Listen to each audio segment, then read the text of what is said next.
Hey guys, स्वागत है आपका अपने चैनल मस्ती की पाठशाला में। तो गाइस, हम पिछले लेक्चर्स में क्लास 10th के चैप्टर फर्स्ट को डिस्कस करते हुए आ रहे हैं और आज हम क्लास 10th के चैप्टर फर्स्ट की एक्सरसाइज 1.3 को कवर करेंगे। इससे पहले मैं आपको ज़रूरी इन्फॉर्मेशन दे दूं कि अगर आप इस वीडियो को पहली बार देख रहे हैं तो प्लीज़ आप लोग पिछले वीडियोस को देखेंगे, जिससे कि आपको ये एक्सरसाइज करना और भी आसान हो जाएगा। तो आप अगर पिछले वीडियोस को देखेंगे तो ये चैप्टर आपके लिए बहुत इजी रहेगा, समझने में बहुत आसानी से समझ में आएगा। तो प्लीज़ आप मेरी प्लेलिस्ट में जाके पिछले वीडियोस को देख सकते हैं। तो चलिए स्टार्ट करते हैं एक्सरसाइज 1.3। तो एक्सरसाइज 1.3 में हमारे पास पहला क्वेश्चन, जो हम पिछले बेसिक कॉन्सेप्ट में कर चुके हैं, उसी टाइप के क्वेश्चन इसमें हमें देखने को मिलने वाले हैं। पहला ही क्वेश्चन क्या है? सिद्ध कीजिए कि √5 एक अपरिमेय संख्या है। सिद्ध करने का जो मेथड है हम पहले डिस्कस कर चुके हैं कि हम इसको कॉन्ट्राडिक्शन विधि मतलब विरोधाभास विधि से करने वाले हैं। ठीक है, तो चलिए इसको करते हैं।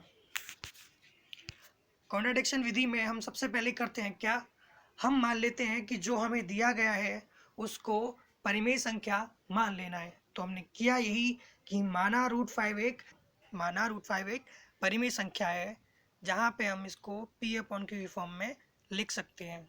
और गाइज, P और Q हमने इनको मान लिया है कि ये सह अभाज्य संख्याएं हैं। सह अभाज्य संख्याओं का मतलब यही होता है कि इन दोनों का HCF केवल एक होगा, एक के अलावा कुछ नहीं होगा।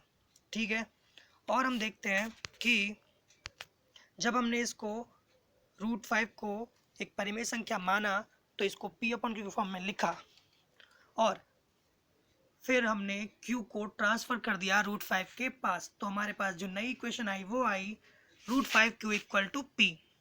जब ये इक्वेशन आई तो हमने दोनों तरफ इसका वर्ग किया और वर्ग करने के बाद हमारे पास फिर से एक इक्वेशन आई जो कि है 5Q² = P², जिसको हम समीकरण नंबर 1 का नाम दे देंगे।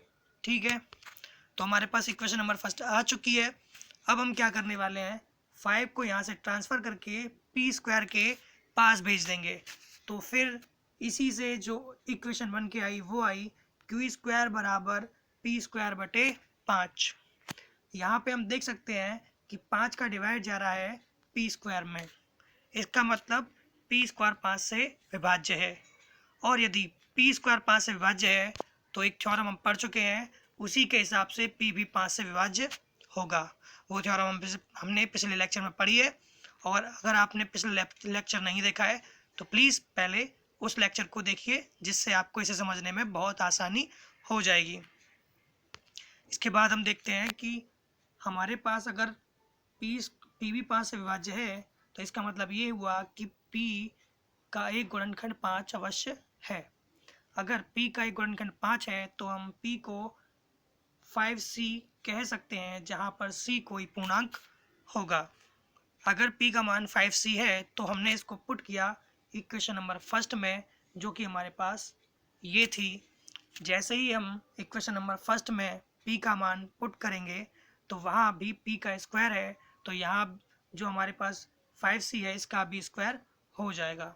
तो हमारे पास एक इक्वेशन फर्स्ट में P का मान रखने के बाद नई इक्वेशन आती है जो होती है 5Q² = 25C²। तो यहाँ करेंगे क्या, हम 5 से 25 को काट देंगे, जो कि 5 बार कट जाएगा। तो हम देखते हैं कि Q² बराबर क्या आ गया, 5C²। फिर हम 5 को डिवाइड में भेज देंगे Q² के, तो हमारे पास इसी इक्वेशन को आगे बढ़ाने पर क्या मिला, Q² / 5 = C²। यहाँ से हमें ये पता चलता है कि Q² 5 से विभाज्य है, और अगर Q² 5 से विभाज्य है तो Q भी 5 से विभाज्य होगा। ये हम एक थ्योरम पढ़ चुके हैं। अब यहाँ पे हमें ये पता चलता है कि P व Q दोनों 5 से विभाज्य हैं, अर्थात इनका एक उभयनिष्ठ गुणनखंड 5 है। जो हमारी परिकल्पना क्या थी, हमारी परिकल्पना कि √5 एक परिमेय संख्या है, इसका विरोध करता है। क्यों करता है? क्योंकि हम लेके चले थे P और Q सहअभाज्य संख्याएं, मतलब इनका कोई भी 1:2 गुणनखंड नहीं हो सकता। जबकि यहाँ पे जब हम इसको करते हुए आए तो पता चला कि P और Q का एक अभाज्य गुणनखंड 5 है। इसका मतलब हमारी जो परिकल्पना थी कि √5 एक परिमेय संख्या है वो गलत साबित हुई। इसका मतलब यही होगा कि √5 एक अपरिमेय संख्या है। क्लियर है स्टूडेंट्स? तो हम अगले क्वेश्चन को करते हैं। क्वेश्चन नंबर सेकंड क्या है वो हम देखते हैं। सिद्ध कीजिए कि 3 + 2√5 एक अपरिमेय संख्या है। कॉन्ट्राडिक्शन विधि से हम इसको करेंगे। तो सबसे पहले हम मान लेते हैं इसका उल्टा, मतलब अगर ये परिमेय कह रहा है तो हम इसको, अगर ये अपरिमेय कह रहा है तो हम इसको परिमेय लेकर चलेंगे। तो हमने मान लिया कि 3 + 2√5 एक परिमेय संख्या है। और अगर ये परिमेय संख्या है तो हम इसको P/Q फॉर्म में लिख सकते हैं, जहाँ पे Q 0 नहीं होना चाहिए। और अब हम इस 3 को यहाँ से ट्रांसफ़र कर देंगे दूसरी साइड में, तो ये प्लस का 3 उधर जाके हो जाएगा माइनस का 3। तो ये हमारे पास इसी को आगे बढ़ाने पर नई इक्वेशन प्राप्त होती है कि 2√5 बराबर P/Q - 3। अगर हम इसको सॉल्व करें तो ये हमारे पास हो जाएगा P - 3Q/Q। तो हमारे पास इक्वेशन आई 2√5 बराबर P - 3Q/Q। इसी को आगे बढ़ाने पर हम क्या कर सकते हैं कि 2 को भी यहाँ से डिवाइड में भेज सकते हैं। तो हमने यही किया, 2 को √5 से हटाकर P + 3Q/Q के पास भेज दिया, जो कि इसके डिवाइड में जाता है। इसका मतलब अब हमें ये पता चल गया कि ये जो नंबर है, देखो P एक पूर्णांक था, Q एक पूर्णांक था। पूर्णांक में से अगर पूर्णांक घटाएंगे तो पूर्णांक ही आएगा, और फिर उस पूर्णांक में पूर्णांक से भाग देंगे तब वो एक परिमेय संख्या ही आएगी। इसका मतलब ये एक परिमेय संख्या है। और पिछले क्वेश्चन में डिस्कस कर चुके हैं कि √5 एक अपरिमेय संख्या है। तो ये जो इक्वल का साइन है यहाँ पे गड़बड़ी को प्रदर्शित करता है। इसका मतलब ये है कि कुछ तो गड़बड़ी हुई है इसको सॉल्व करने में, और वो गड़बड़ी हमसे हमारी परिकल्पना में हुई थी। और परिकल्पना क्या थी? हमारी परिकल्पना थी कि 3 + 2√5 एक परिमेय संख्या है। इसका मतलब ये जो इक्वेशन आती है हमारी परिकल्पना का विरोध करती है। इसका मतलब यही होगा कि 3 + 2√5 एक अपरिमेय संख्या है, जो कि हमने यहाँ पे दिखा दिया है। ठीक है स्टूडेंट्स, अब हम बात करेंगे अपने लास्ट क्वेश्चन नंबर 3 की। क्वेश्चन नंबर 3 है कि सिद्ध कीजिए निम्नलिखित संख्याएं अपरिमेय हैं। सिद्ध कीजिए कि निम्नलिखित संख्याएं अपरिमेय हैं। तो हम एक एक करके इनको सिद्ध करेंगे कि ये जो संख्याएं हैं अपरिमेय संख्याएं हैं। तो हम पहली वाली को उठाते हैं। पहली वाली है कि 1/√2। कॉन्ट्राडिक्शन विधि से हमें इसका उल्टा लेना होगा, मतलब हमें लेना होगा कि 1/√2 एक परिमेय संख्या है। और 1/√2 एक परिमेय संख्या है तो इसको हम P/Q के रूप में लिख सकते हैं, जहाँ Q 0 नहीं होता। अगर हम इस इक्वेशन को उल्टा कर दें, मतलब √2 को ऊपर और 1 को नीचे, और सेम इसी तरह इस वाली साइड में भी Q को ऊपर और P को नीचे, तो हमारे पास नई इक्वेशन आती है Q/P बराबर √2। क्योंकि P/Q एक परिमेय संख्या थी तो Q/P भी एक परिमेय संख्या ही होगी। और √2 हम पिछले लेक्चर्स में देख चुके हैं कि √2 एक परिमेय संख्या है।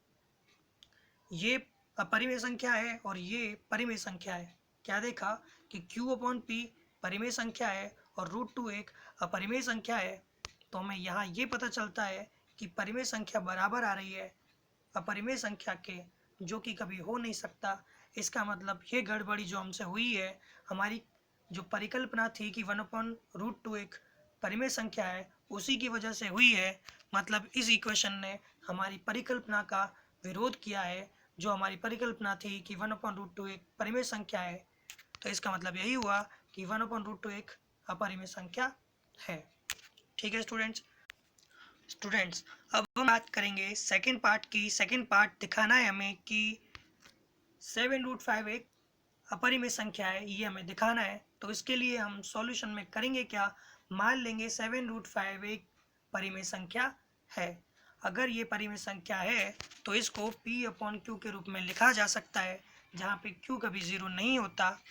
और इस 7 को हम P/Q के डिवाइड में भेज देंगे, मतलब ये हो जाएगा हमारे पास नई इक्वेशन के रूप में √5 बराबर P/7Q। तो हम यहाँ देख सकते हैं कि P/Q एक परिमेय संख्या थी और परिमेय संख्या में हमने 7 से डिवाइड लगाया, जो कि एक पूर्णांक है। और परिमेय संख्या में पूर्णांक से डिवाइड लगाने के बाद परिमेय संख्या ही आती है। इसका मतलब कि P/7Q एक परिमेय संख्या है। और पिछले क्वेश्चन में हम देख चुके हैं कि √5 एक अपरिमेय संख्या है। तो ये जो इक्वेशन है यहाँ पे मिस अंडरस्टैंडिंग हो चुकी है, मतलब इसमें कुछ गलती हो चुकी है और उस गलती की वजह सिर्फ एक ही है, हमने जो माना है कि 7√5 एक परिमेय संख्या है, उसका मतलब वो गलत है। इसका मतलब यही हुआ कि जो हमारी परिकल्पना थी कि 7√5 एक परिमेय संख्या है, उसका विरोध किया इस समीकरण ने। इसका मतलब सिर्फ यही है कि 7√5 एक अपरिमेय संख्या होगी। बात करेंगे थर्ड पार्ट की। थर्ड पार्ट है 6 + √2 को हमें दिखाना है कि ये एक अपरिमेय संख्या है। तो हम क्या कह सकते हैं, हम मान लेंगे 6 + √2 एक परिमेय संख्या है और इसको हम P/Q के फॉर्म में लिख सकते हैं। फिर हम 6 को यहाँ से ट्रांसफ़र करेंगे दूसरी साइड में, जहाँ पे ये प्लस का 6 उधर जाके हो जाएगा माइनस का। तो ये हमारे पास नई इक्वेशन बन के आएगी √2 बराबर P/Q - 6। तो जब हम इसको सॉल्व करेंगे तो ये हो जाएगा P - 6Q/Q बराबर √2। और हमें पता है कि ये परिमेय संख्या थी और परिमेय संख्या में से P/Q एक परिमेय संख्या थी, उसमें से हमने 6 जो कि एक पूर्णांक है उसको घटाया। और परिमेय संख्या में से अगर हम कभी पूर्णांक घटाते हैं तो वो भी एक परिमेय संख्या ही आती है। इसका मतलब यही हुआ कि P - 6Q/Q एक परिमेय संख्या है और हम देख चुके हैं कि √2 एक अपरिमेय संख्या है। तो ये इक्वेशन यहाँ पे गड़बड़ी दिखाता है। इस गड़बड़ी का रीज़न एक ही हो सकता है कि हमने जो परिकल्पना मानी है 6 + √2 एक परिमेय संख्या है, वो गलत है। मतलब इस इक्वेशन ने उसका विरोध किया और इसका मतलब सिर्फ ये हो सकता है कि 6 + √2 एक अपरिमेय संख्या है। ठीक है स्टूडेंट्स, तो यहाँ पे हमारी एक्सरसाइज 1.3 कंप्लीट होती है। अब हम मिलेंगे नेक्स्ट लेक्चर में। अगर आपको ये वीडियोस पसंद आती हैं तो प्लीज़ वीडियो को लाइक कीजिए, चैनल को सब्सक्राइब कीजिए और वीडियो को ज़्यादा से ज़्यादा शेयर कीजिए। Thank you students.